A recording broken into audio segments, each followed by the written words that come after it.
They say you never get a second chance to make a first impression. And when it comes to game visuals, that first impression is often the splash screen. More than just a backdrop for the loading bar, it's the gateway to the game's essence, rolling out a virtual red carpet for players and often showcased prominently on the App Store. Today, we dive deep with Matheus Oliveira, a visual development maestro with credits for creating splash screens loved by audiences worldwide. So sit back and enjoy the show. Hello, hello. Let's meet our guest for today, Matheus Oliveira. Matheus is a Brazilian artist. He has previously worked with lots of Brazilian studios like Wondernaut Studios, Spaceship Games, Taps Games. Matheus has also briefly freelanced for Zeptolab, and he is currently based in Finland, working as senior game artist at Rovio Helsinki. Matheus is very skilled with visual development and can do both character designs and environment design. And he has made lots of splash screens for Angry Birds friends. How's it going? Oh, thank you. Thank you so much for that beautiful introduction. It's an honor to be here. Thank you for having me. Amazing. Matheus, I have always admired the splash screens that you have on your portfolio and also the process and stuff. So I'm very keen to know all the things that from your viewpoint matters, do not matter, or your approach generally. But before we go into those questions about process and things, could you, from your viewpoint, because you have been doing this a lot, could you tell what, according to you, is the purpose of splash screen? Like, what the fundamental purpose it serves for a game? I think, to be honest, like in my point of view, that's the purpose is to engage the audience. I think there's a bunch of like explanation about how to handle that in the business part. Like the idea of the business part is to sell the product. But for the art, I think this is a good opportunity to expand the experience that we have with the narrative, with the world building that we have in the game. So I think this pretty cool window to show a bit more that we're not able to show inside of the game, for example. So to me, is the idea, the principal idea is to engage more the audience in this beautiful story that we are creating with the game. So. Yeah, I think that's an amazing example that you gave, because a game could be limited in certain way from the camera, from the gameplay, but this is where you can use kind of like how those old 8-bit games and those from the 80s era were, where exactly. The games were so limited with the pixel art, so you could try to picturize it in a very well painted cover art for the CD cases, and that's maybe also what the splash screens can still do for you. Yeah, exactly. I think it's pretty cool thing about like when I was younger, like for example, playing Nintendo 46 games or PlayStation 1, for example, we have a bunch of covers in the CDs, and it was like super amazing because like it's crazy illustrations that makes me want to play the game, you know. So I think part of the splash screen nowadays is more digital thing, is not actually a cover or something palpable that you can like go to the store and see that in the shelf, but like it's somehow do that part of the this relation between player and the game. So that's the first time that people are connecting with the game. So I think it's super cool way to engage people. Like, oh, look at how incredible this place is, how incredible the experience of playing this game could be in your mind, and probably somehow like feeling the columns of imagination of the players as well. As we have, there's a bunch of like limitations, and probably nowadays, like for AAA games, we don't have that too much, but for mobile or for retro games, we have these like people usually use the imagination to complete the experience with the game as well. And that's part of this relation that we have, because we do that with Mario, for example. Like so giving briefly that idea how this could be a great without this limitation of pixels, for example, it's a good thing to complement the narrative and connect with the direction of the game, for example. So great. And those retro days, obviously the cover art, which is like in today's time with the digital art, like we are calling the splash screen, the art style was so different. Mhm. But in today's time, when you, for example, are working on a project or you've seen many more games, do you think, is there any, do you believe that the style of the splash screen should align with the game overall art direction, or are there some liberties that you have to take, or you can still go about approaching it differently than what the actual game visuals are? Yeah, I have some kind of mixed feelings because, like, in the same way, I really like this idea of like, oh, when I went to the shop and see the covers of PlayStation One games, I was see the beautiful illustration, and then when you go to play it, it's a lot of low poly models, and it was like, oh, where is my like beautiful image that I saw there? Um, I have these learning from the time of seeing that kind of stuff and consuming as well as a player that somehow this create a connection by the tone and the mood, I guess. So for me, it's yes and no, because like the art direction is a super important thing. We need to connect that. We need to create a bridge between the splash art with the game, but we don't need to be super tied to the eye direction. So we have this possibility to engage more people and see how people could somehow thinking about the game using this art. So I'm in between in this feeling, but I'm more in the side of don't need to be super tied to the art direction exactly, but we True. need to connect with the tone and mood. Like it's impossible for us, for example, if we're going to do medieval game with super realistic assets inside of the game and do super uh, cute art, like a super vector art with cute and beautiful colors. It's totally different of the mood, of the tone of the game.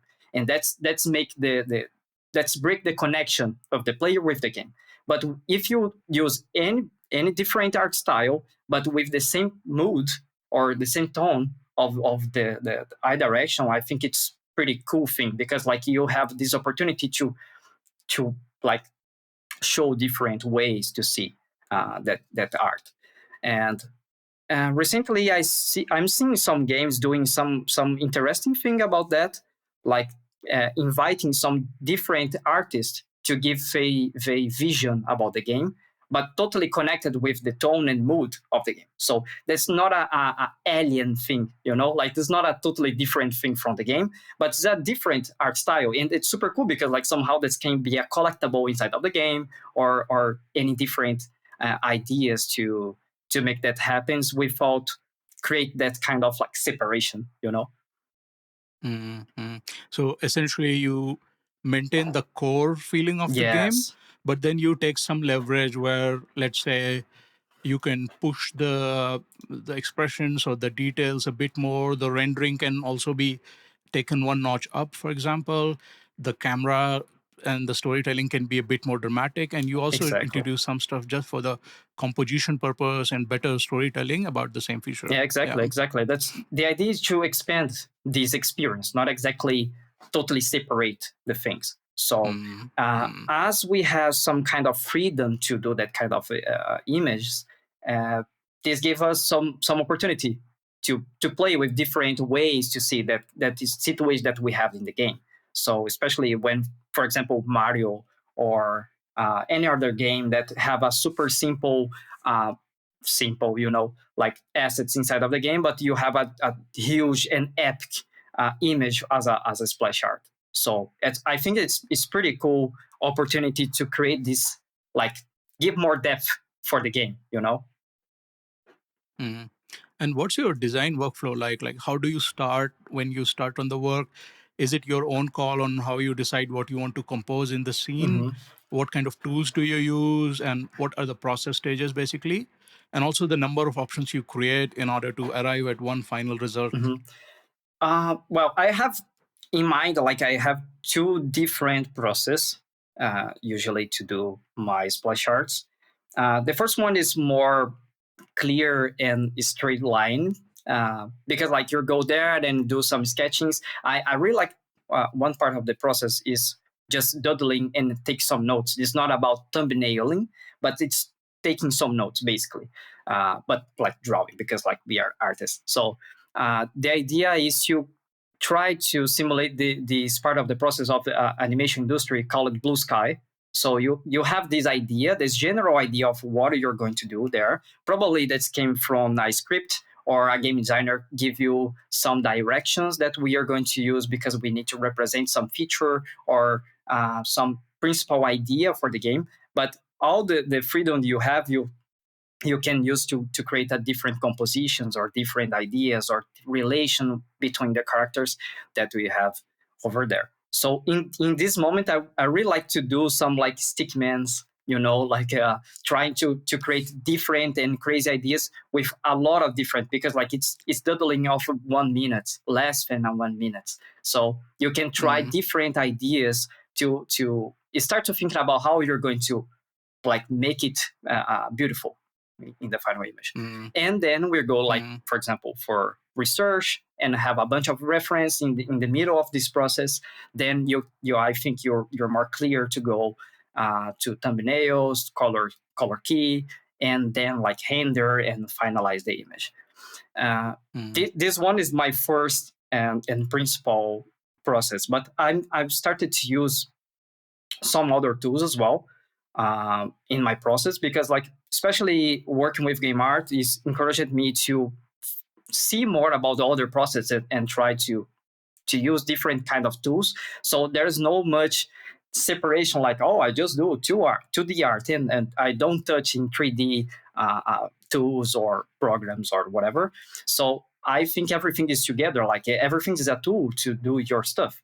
And then I start to use VR as a complement of my process. So basically in this Blue Sky process, I start to do some notes and try a lot of different ideas.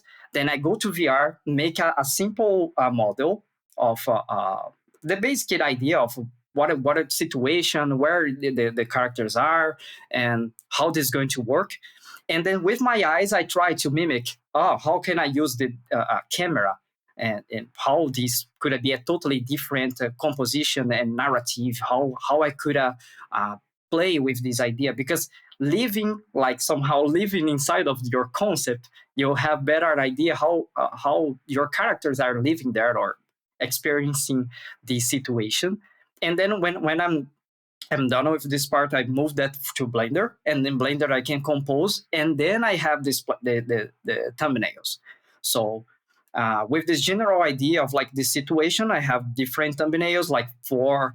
I think the maximum is 4, because like more than that it starts to be a bit overwhelmed for everyone that's going to help you to choose the best one. So 3 or 4 is the maximum, at least in my process. And then you have more material to go to the color test, and then step forward with the process, like finalize the image and rendering and whatever. And of course, all the parts of the process I'm using reference. So every time my research is going over and over again. I don't have this idea of like, I have some boxes in this Ford process, So you go there and have this and this and this and this. I think it's more mixed, and then you have a clear vision of your process and when you're going to evolve in step by step. But all the time you're like collecting some different parts to compose your process. So I think that's pretty cool way, and more natural, I guess, to go with.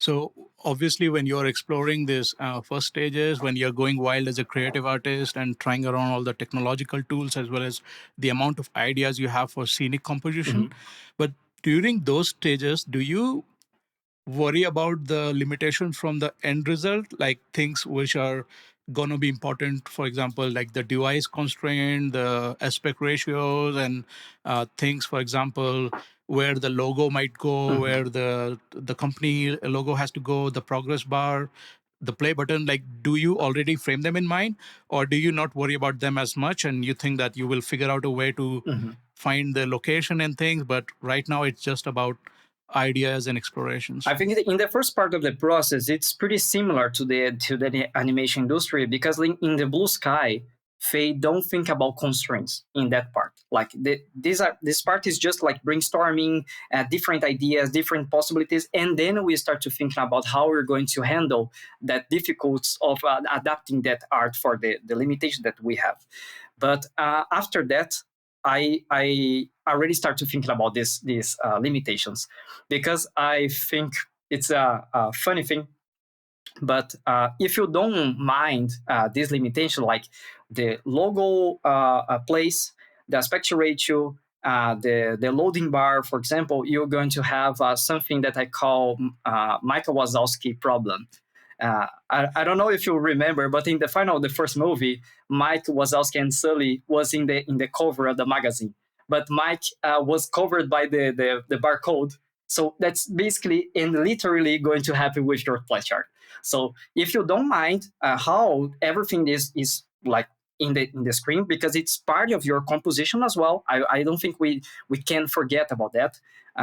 But probably your character will be covered by the logo, for example. So that's super normal to happen, because we don't mind, or we just forget about like think about how this is going to be applied over there. And I think that's all the part we learn about like working with game art as well. It's because not everything that we create it's going to work in the final result. So you need to test that.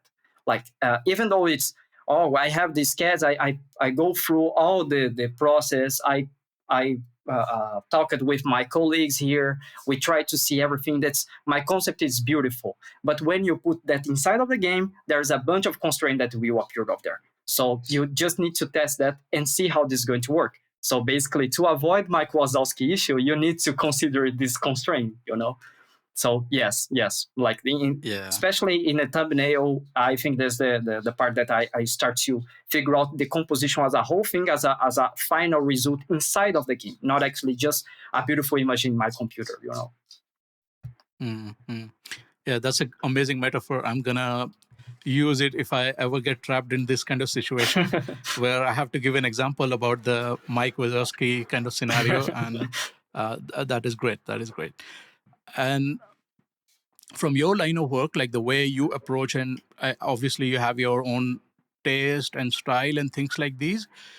What's your aesthetic considerations, and is there something where you go like going minimalistic versus maximalist, or anything that you really focus on the color psychology and storytelling? I've seen that in your work there are always, or maybe in most cases, there are always dynamic composition. Mhm. So are these like aspects and these aesthetic considerations part of your taste, or are they subjected to what the product requires, and you sometimes can also go for something very simple, which is like a flat perspective, straightforward characters in the scene?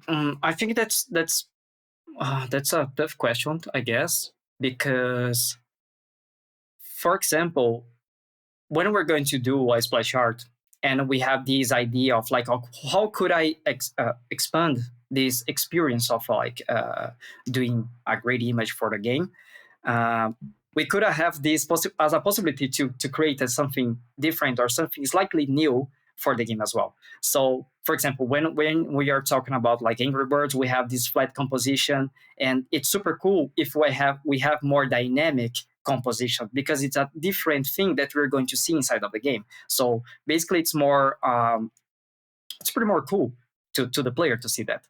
So it starts to create some kind of eye direction for the splash art itself. Not exactly that's tied to the game, but it starts to create some kind of language for this type of image for the game. And then I totally start to considering that.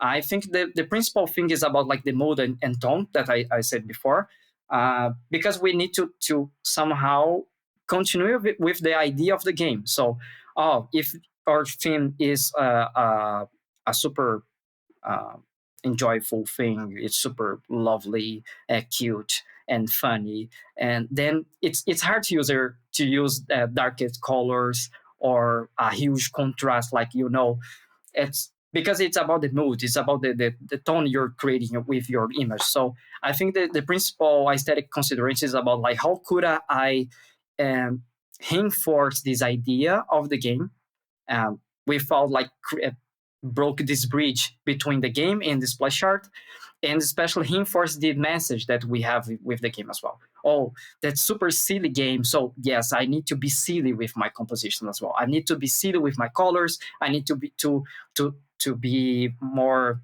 conscious about like the mood that I'm creating over there. And of course, if we have a super funny game, it's super silly, but like it's in a totally different environment. For example, a horror Halloween theme, for example. But we need to create that, use these tools, use this piece of like um, theme, but to put in this situation, like, oh, my characters is super silly in a cemetery, for example. So you need to balance that kind of stuff. So probably for me at least, like the aesthetic considerations is about like how we could use everything that I can to reinforce and put more power in this kind of like boom or idea or crazy idea, or Yeah, yeah, absolutely. And this reminds me of the Hard Hit Squad project from hmm Rovio, where we were working on, and it was a very action themed game, which was set in 80s and all the action heroes and stuff. And therefore, wherever we were putting them in any scenario, it could be even like they're maybe resting and watching hmm television. We tried to maintain that silliness and the boldness of those characters and action scenes. So maybe the sofa is extremely pressed down because of the weight of the character, and the bottle of soda can is like just lying around. So lots of those things which can associate with the temperament of your game and the storytelling that you want to do, even in dealing with different scenarios. So indeed, I agree. It makes a lot of sense. Yeah, that's super cool because like I always like to use Akira Toriyama as a reference because he is a genius for me. Like if you go to see Kowa or Doctor Slump or even Dragon Ball, you can see this different of mood or ideas going through the whole as a in the show. Like you have some situations when the father of Arale, he wants to be charmed to the woman, and like the face totally changed. So he's super cartoony, but in some point he's just like a super realistic character drawn by Akira Toriyama, and it's totally a fit with the idea of the project. It's totally works as a joke, so I think that's a really good thing when you have this possibility, or you can read how your projects have these limits, and you can test it. Like, so for example, we have this Koa that's a super funny character, and there is a ghost. This is super is a friend of Koa. Koa is a vampire, and the ghost one, he has a peculiar thing that's super simple thing, but it's super funny. He has a peculiar thing every time that he's super afraid, he farts for that. That's the joke. So you can see that it's about monsters. The manga is about monsters, and it's super like could be a super serious thing, super depth thing, but it's a simple. That's like it's super a joke. You're just humanizing these creatures and giving super human feelings for that, and super silly. So the idea is not to break this idea of like, oh, we are using cemetery here, we are using monsters, we have this, how can I say, background about like bad things, but I can totally how can I say, take these stereotypes and use it in different way to make the fun, to make this be super interesting to see. And I think that's a same thing for when you're doing everything that in your game. You have serious subjects that we can just go there and fold and create something funny or totally different, and use this as a poem, use that as a joke, to create something more delightful. Right. And how collaborative is this process of creation of a splash screen? Is it more like just one or two artists who created, or obviously sometimes from a general mobile game Mhm. development environment, they could be it could be coming from the release calendar, so all of those things related to what the the product team feels that we have to prepare for this event. So their inputs and all, I'm keeping them aside, and I'm wondering more from the process of creation of work. Mhm. Is it just one or two artists who create the entire splash screen, or does the work get distributed between someone specialized into character design for that game will come in and do the character part, Mhm. someone else will do the splash screen, color key, and marketing artist will do some bit of their work? Yeah, I think that's depends of the company, right? Because like there's company that's totally separate the steps. So one artist is going to go there and do the character design and the color scheme and the thumbnails and the rendering, or like we're going to work as a team for make parts of the illustration as well. We put everything together, then that's totally work. But most of the time, I just see one artist doing everything.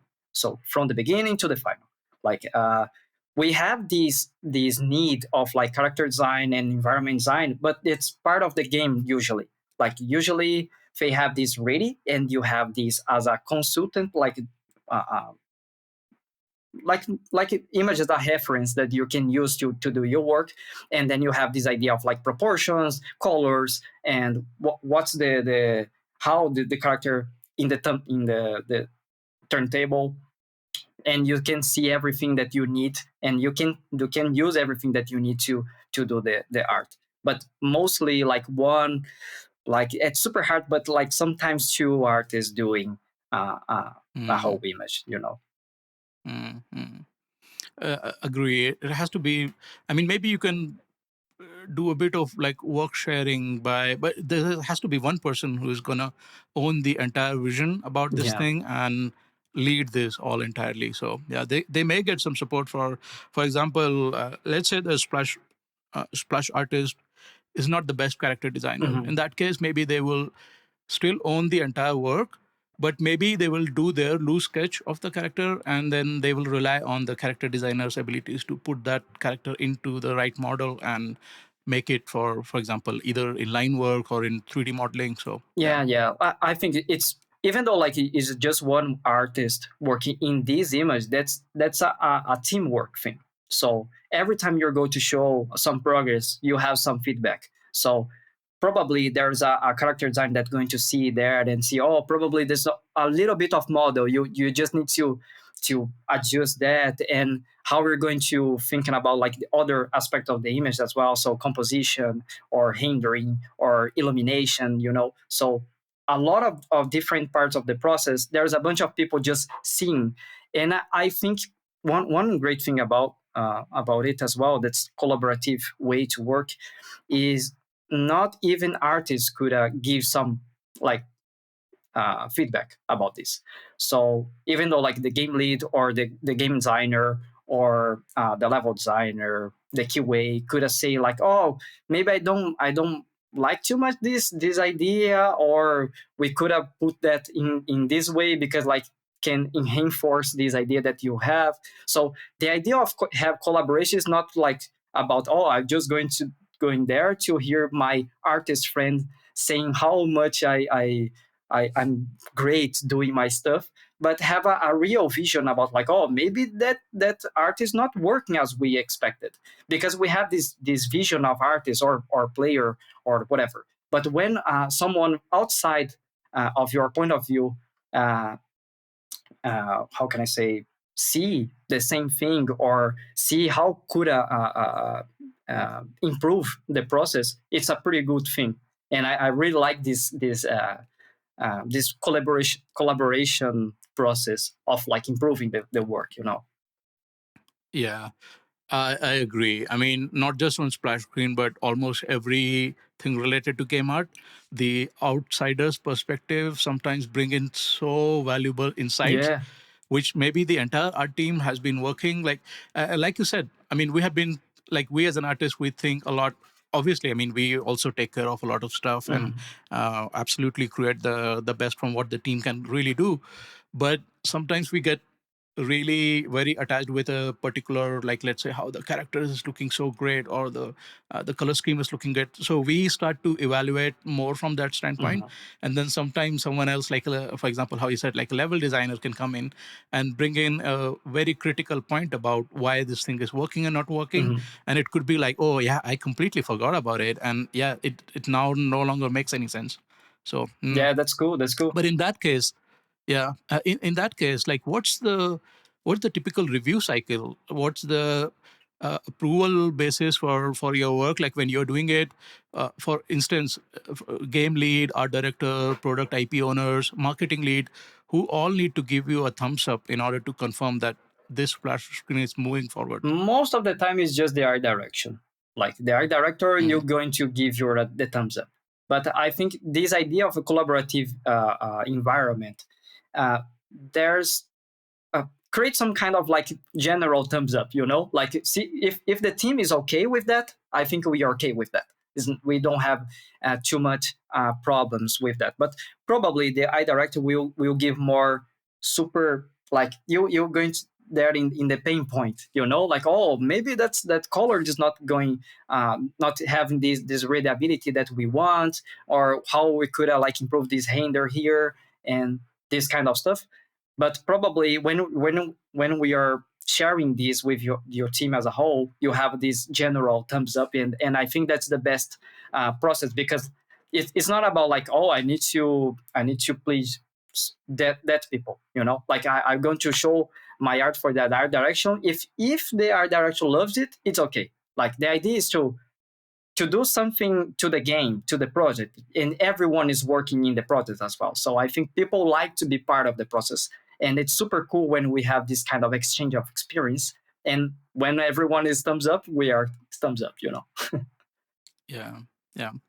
And timeline wise, is the production of splash screen typically tight deadline, or because it's such a key asset, do the splash artists generally receive a good amount of time to produce the highest quality of work? I think most of the time, people know how hard it is to do that kind of work, and we have more time to work on it. But that's totally depend of the schedule. That's depend of when in which situation you have uh, you need to do that image. Because, like, for example, we have a tournament, or we have a new thing that's going to the game super, like, in 1 week. We need this image, super beautiful image, in 1 week. What we are going to do? Like, we need to organize ourselves to handle that kind of short time process. And one thing that I learned in this time, especially with Mike Azevedo. Mike Azevedo is a Brazilian artist. He's super great. He's a master for most of the Brazilian artists. He do a bunch of splash art for Riot, and now for Supercell as well. And he told me something that makes me think about that, because I was like, oh, maybe sometimes I just have 1 or 2 weeks to do my image, and like, it's super hard to take care of everything. It's super complicated thing to do a splash art. There's a bunch of things that you need to consider it. And then he told me like, oh, it's better if you're going to take off, to cut off a tree. It's better you sharp your X more time.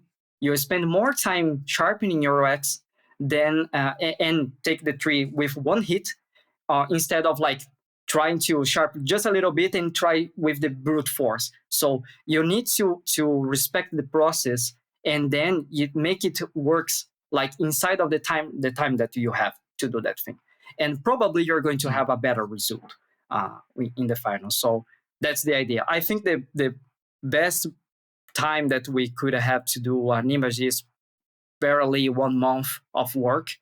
And you can do that healthily.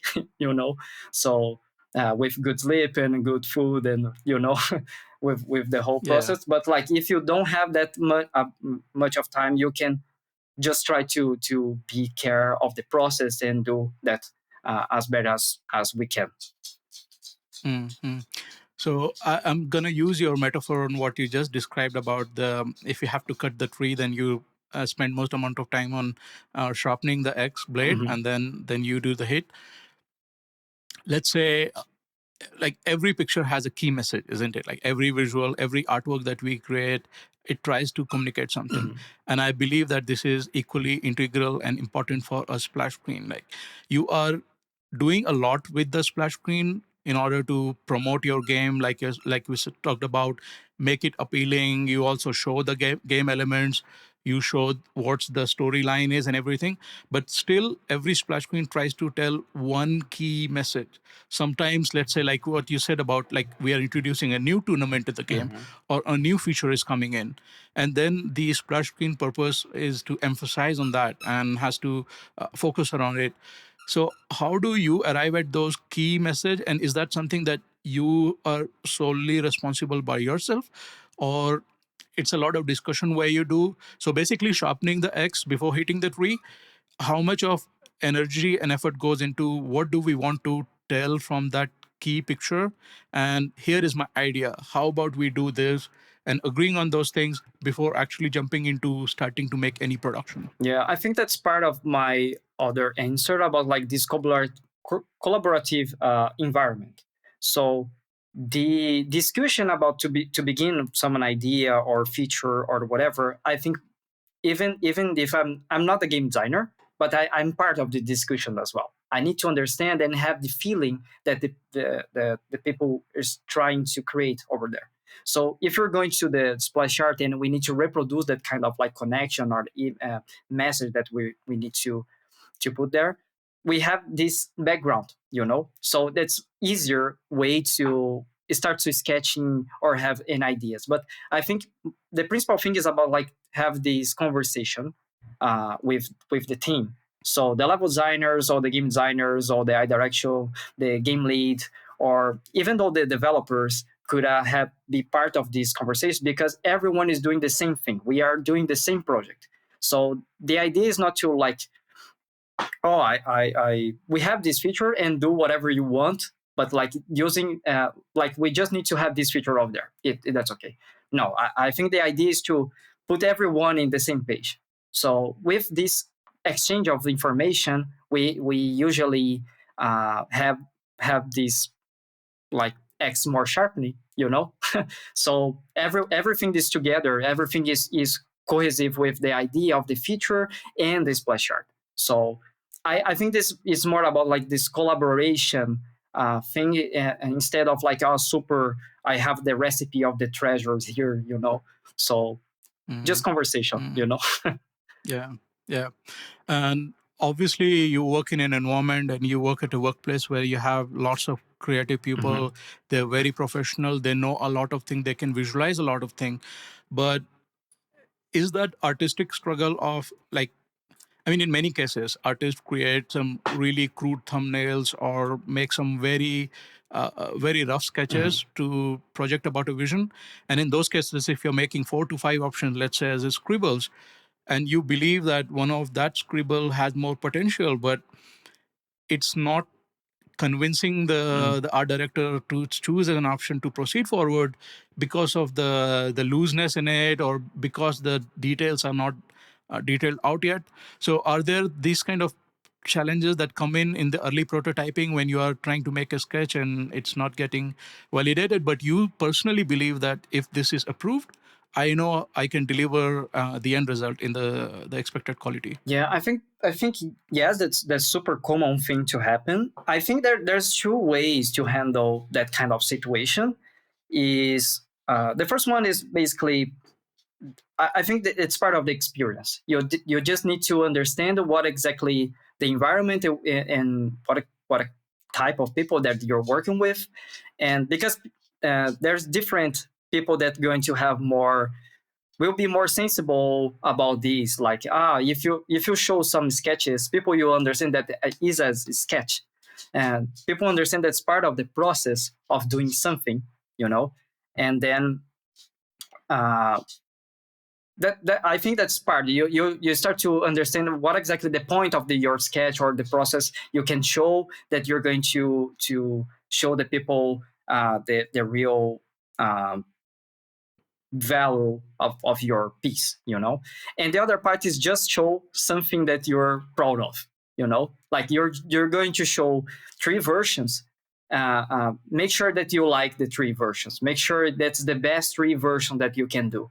Then every which version that people choose, you're happy and you're okay to go forward with your process. I think that's a good cool tip, because usually people was like, oh, I did 3 or 4 versions and people just choose the worst one. I hate this. I was like, why you show that? Why you give this as a possibility to people to choose that? So focus and do the process be something that you are proud of as well. We are just not aiming for the final result. We are using the process to make the final result a good thing. So I think that's the best way to handle this situation, because people will have different visions about the process, especially no artist people, and it's super common to people like, oh, how where's the colors with this sketch? Well, I don't see the colors here. That's super boring. And well, that's a sketch. We are in the part of the process, and can be or time as sometimes it's good to educate the people as well, like explain, oh, okay, that's part of the process and that's okay. We are just seeing the beginning of the idea, and that's going to have that kind of rendering or that kind of colors or stuff like that. But part of the other process, I think it's more safe to have like, oh, you just show everything that you're super proud of and people you choose and people you discuss over something that you really like, so you can go forward in the easier way, I guess. Yeah, love it. I completely agree with this whole loving every option that you're creating and doing the best towards it. Mhm. It's a very important aspect in order to balance and be fair, and also meet these situations where the option that gets selected was not of your liking, and yeah, moving forward. So Yeah. um, and splash screens are themed a lot of times, Mhm. like when you have to match them with the seasons and the calendar event like Halloween and winter season, holiday season. So do you design the art with this in mind, or that they are like modular and easy to customize later? Mhm. Or is it like generally that you approach with a completely new visual? And sometimes when you have to reskin them, do you enjoy that process of reskinning also, that poses some interesting challenges on how you're gonna continue on a visual which was previously made, not keeping the seasonal theming in mind, but now you are entirely adopting it to, let's say, like I don't know, Olympic season or whatever, this and that? Or do you prefer that no, we have to put it aside, I want to create a completely new visual, thinking from the concept just to fit with this theme? Yeah, I think this in the between of these two ways of handle stuff. Like that's super common to reuse stuff. That's super common to create some kind of library. You don't need to cut every asset that you're doing in your splash screen, but somehow sometimes uh, uh, it's way easier to go there and take one part of the a cloud or a background and adapt that to a new image. But I think the idea to create something totally new, it's always better. Like you can reuse and use that as a tool to complement your illustration, but the idea needs to be fresh. Like we can reuse some, like, oh, for example, we have a Halloween splash screen that we did last year, and we can take that as a base and create something new over that. Uh, but like the idea is fresh, the composition, yeah, a little bit more fresh compared to the another one. So because the players notice that kind of stuff. Like people, the players usually like to see fresh stuff in the game, and I think that's a super important thing for the product. Oh, my language is sometimes is hard, but yeah, it's super important for the product as well, because it's create a image that you care about, like what you're doing over there. So every time you have something new, the players feel the care that you put in the image. The company show that to the players as well, like, oh, okay, we are doing something new to you, like we care about, like, the players, we care about how we are handle that new tournament or new feature or whatever. So new things is always good, but we need to be realistic and understand how we could do new things without overkill. Like you need to handle, you need to think about the time that you have, how could improve that process. That's basically happened to me when I was starting to use 3D, because 3D empowered me to put more um, crazy stuff in my composition without increasing the time of production. So it was like a win-win situation. Okay, I can put more peaks now. I can put more rocks. I can put more different and crazy stuff, because like the 3D is saving me a lot of time. And understanding my process and improving my process, I can do different new things all the time, that I need to do new things, because like I'm trying to reuse this as a library, or I'm trying to use a new tool that will save me a bunch of time that it's totally different if I would, for example, try to draw by hand every rock I'm putting in this composition, or every perspective, perfect perspective in my image as well. So everything is kind of like balancing how you're going to handle that situation. Mm. Is there any splash screen from your past projects, like the task that you've done, which you know was the most successful one? And um, was there any special effort that you did toward it, or was it just some magic inside it? What were the key elements that contributed it to become the most favorite one among the team, as well as also with the players? No, that's really tough one, because like Or maybe your favorite one, like is yeah. looking at all of the works that we have done in the past, is there a favorite splash screen created by you which you know that, yeah, I learned a lot, there was something charming, and I, even if I pick it up and look at it today, Mhm. I very feel proud about it. Yeah, I made one. It was like about a tournament that we are working on. We have a collaboration with the players. So the players basically draw in the paper the levels and send to the level designers, and the level designers convert that for the game. And then I made a huge table with the birds flying over the blocks of wood. And I really like the illumination of the scene as well, and the pixels going crazy around of the table. And I think this was super cool, because like totally connect of this idea of like people outside of the company are doing the levels and play with this idea that is a huge sandbox, like the birds and the pigs is a sandbox for the image.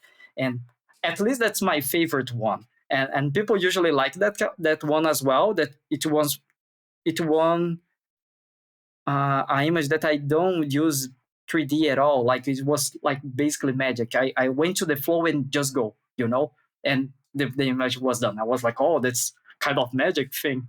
And I really like this one. But like the successful, the more successful splash art, I don't know how to say. Like, I, No, but I remember the one that you're referring to, the one where all the piggies have surrounded around the table, exactly. and it's like a tabletop game with the miniature view, and some of the pigs have that expression about, oh, this is happening to Yeah, us, and exactly. it's hilarious that way.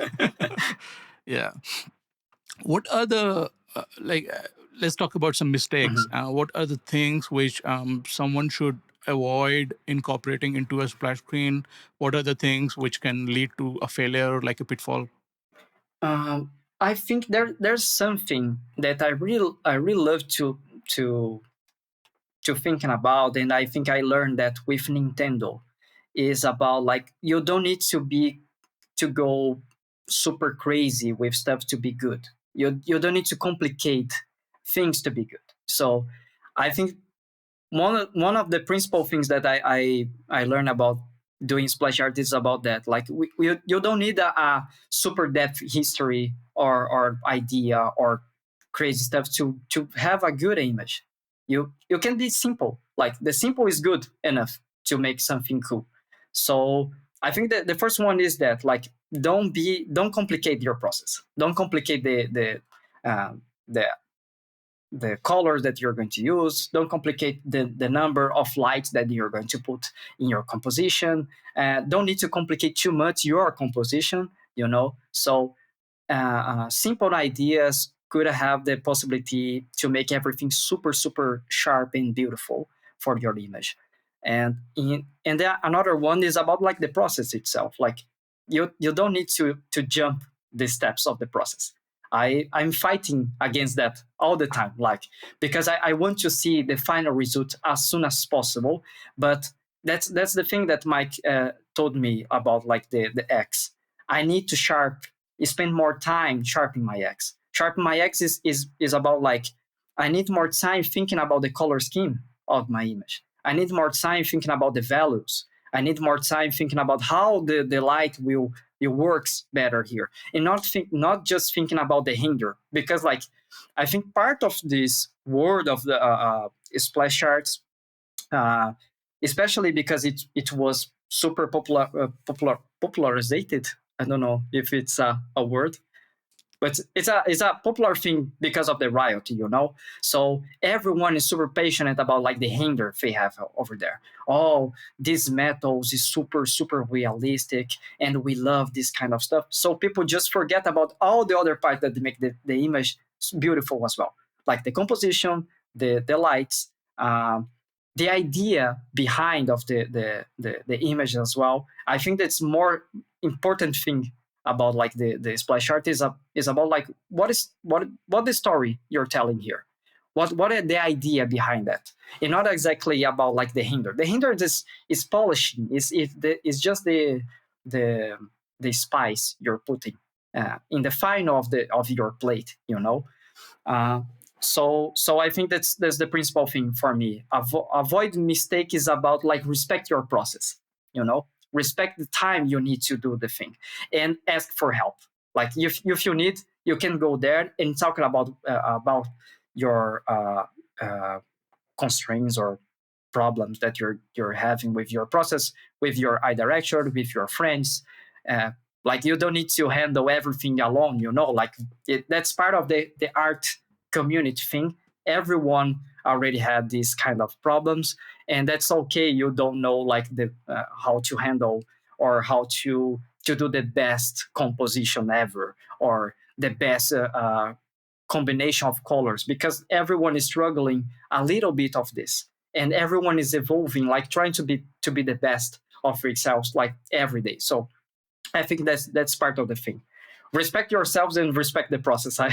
That's the way to avoid mistakes in the process, I guess. Mhm. And I can see from your background as well as like your taste and stuff, you have been following the cover art, and then recently in the splash art, you have researched a lot about splash art when you're creating your own work, Mhm. and I'm sure you have been following a lot from the industry in the last years as well. Yep. Is there any kind of like evolving trend in the splash screen on how they have been done in the last few years? It could also be about the frequency, like they are now refreshed much more faster as compared to like a game having a splash screen permanently for many years. So what's the change in the trend, and the game development has moved Mhm. and changed a lot. So has it affected in a certain way for the splash screens as well? Yeah, I think the game industry, uh, they are doing art for a long time, but we have this example as Riot Games make the splash arts popular, because it's totally attached to the schemes and the business way to handle that kind of product. So it's a free to play game, and you need to have these skins, and it's super beautiful thing. And if they use the splash arts to sell these skins, and of course to show more about the story about these characters and about these decisions that they are doing for the game, and that's pretty cool. But in the beginning, I think it was like super uh, minimal amount of splash art that people are doing, but at the moment it's a lot. You can go at the art station and see a bunch of different art styles, a bunch of different images that people are doing for different games, because uh, Riot make this a successful case, like people see like, oh, if I can put some effort doing a great image, I can sell better my product, I can sell better my game. And people usually have create some kind of connection with my characters, with my game in general, and people will like it. So that somehow spread to the whole industry of using that as a way to create this approximation with the players as well. So that's super common to see right now a bunch of different games doing the same thing. Like not actually just for schemes, because that's totally dependent of the type of game you're doing. But for moments, like you have a new tournament, you have a new feature, you want to make your game feels fresh, so people just go there and do. So and of course, most of the art that people are doing is came from Riot as well, because people had this as a reference, like, oh, everything that they do is super cool.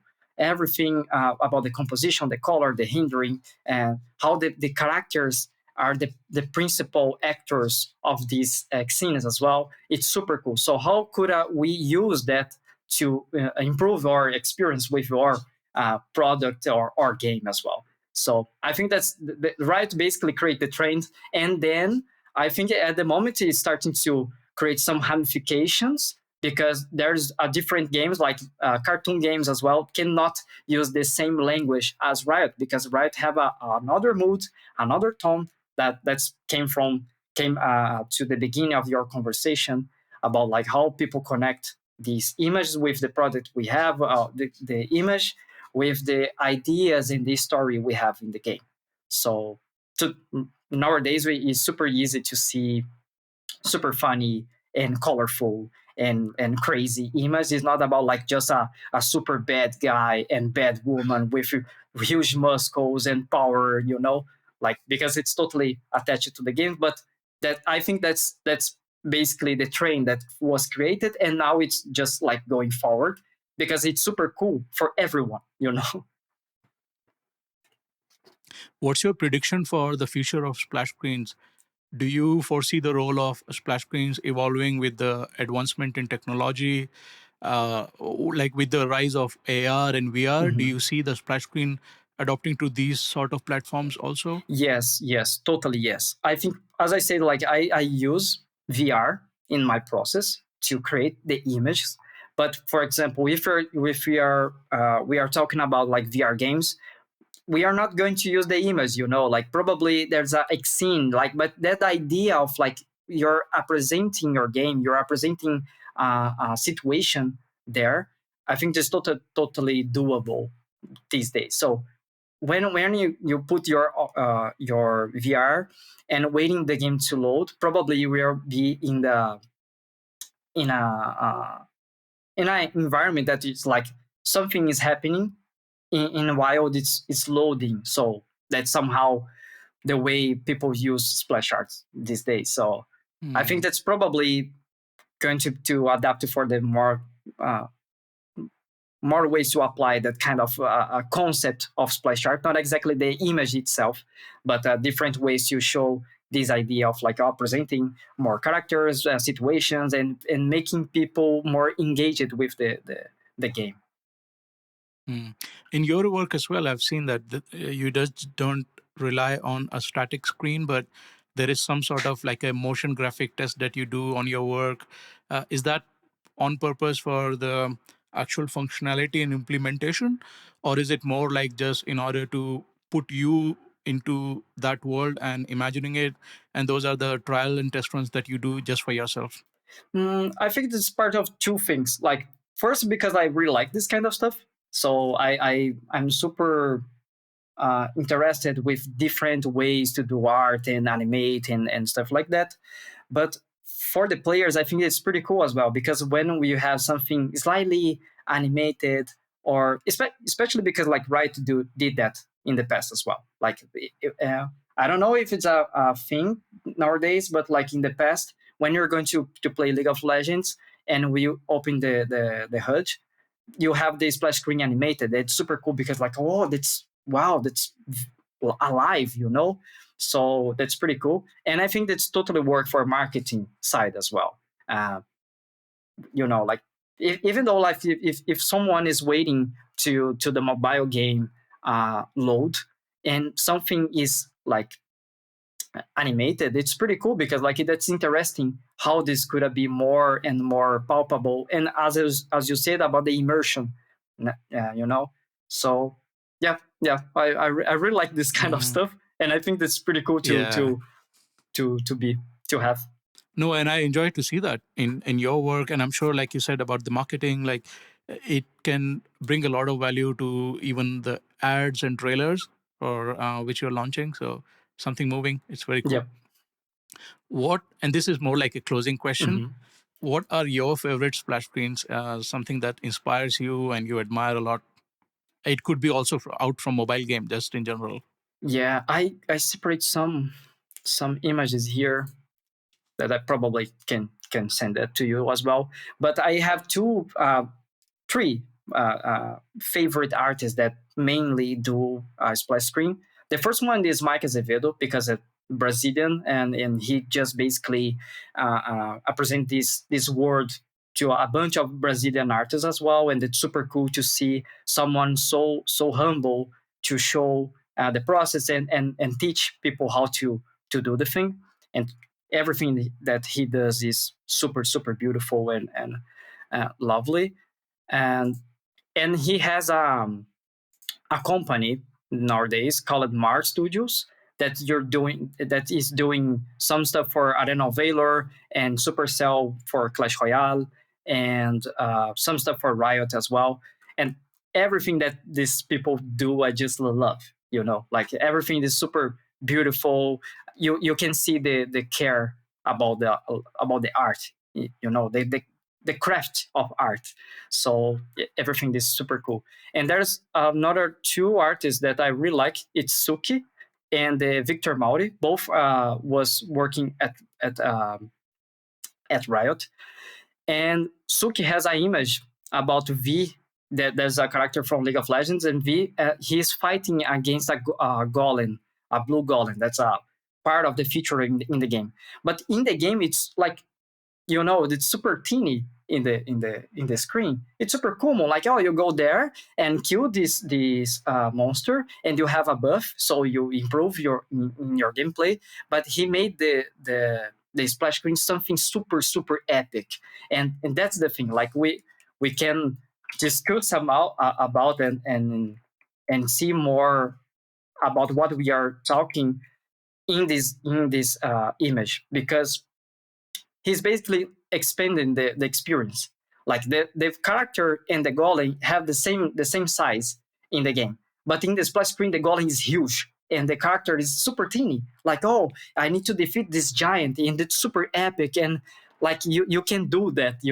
And then when you're going to play the game, you feel like that in this scene. Like you feel like, oh, I am this character and I'm going to defeat this monster, this huge monster. That makes me super engaged. So that I'm really love this image.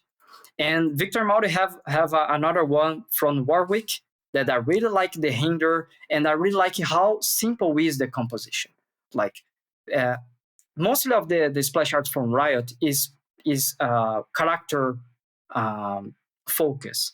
So there's no need to huge composition or different stuff going around, because the idea is to take attention, to pay attention for the character, you know. So I really love how he made the Warwick.